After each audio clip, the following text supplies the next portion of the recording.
ভোরবেলা ঠাকুর মশাইকে তুলে এনে পূজা করালাম। সরস্বতী পুজোর বাজার করার জন্য বৃহস্পতিবার চলে গিয়েছিলাম রানীনগর হাটে। সেখান থেকে পূজার সমস্ত বাজার করে নিয়ে চলে আসি।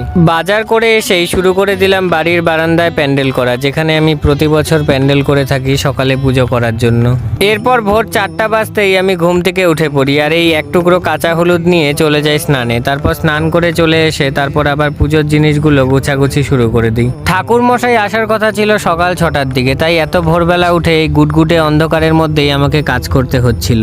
এরপর পুজোর জন্য দুধ আনতে গিয়ে দেখি ঠাকুরমশাই এক বাড়িতে পুজো করছে। তারপর সেখান থেকেই ঠাকুরমশাইকে নিয়ে চলে আসি আমাদের বাড়িতে পুজো করানোর জন্য। যদিও ঠাকুরমশাই আসার পর আমাদেরকে অনেক কিছু গোছাগুছি করতে হয়েছিল, কারণ আমাদের অনেকটা লেট হয়ে গিয়েছিল, অনেক তাড়াহুড়োয় সবকিছু করা হয়। তারপর শুরু হয়ে যায় আমাদের দেবী মা সরস্বতীর পুজো।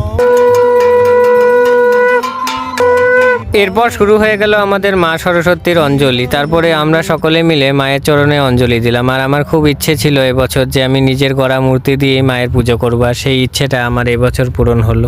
আচ্ছা, তোমরা দেখো তো বন্ধুরা, পুজো শেষে আমাদের বেদ মাতা দেবী মা সরস্বতীকে কেমন লাগছে। সামান্য আয়োজনেই সবকিছু সাজিয়েছি খুব কম সময়ের মধ্যেই।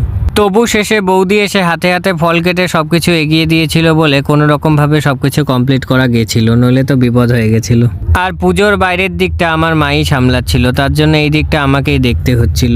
এরপর পূজা শেষ হয়ে গেলে আমি আবার নিজের হাতে মায়ের আরতি করেছিলাম, যেটা করতে আমার বেশ ভালোই লাগে। আশা করি সকলে সরস্বতী পুজো খুব ভালো কেটেছে। আর আমার পুজোটা তোমাদের কেমন লেগেছে অবশ্যই কমেন্ট করে জানাতে ভুলবে না। আবার দেখা হচ্ছে নতুন কোনো ভিডিওতে। ওকে, বাই গাইস।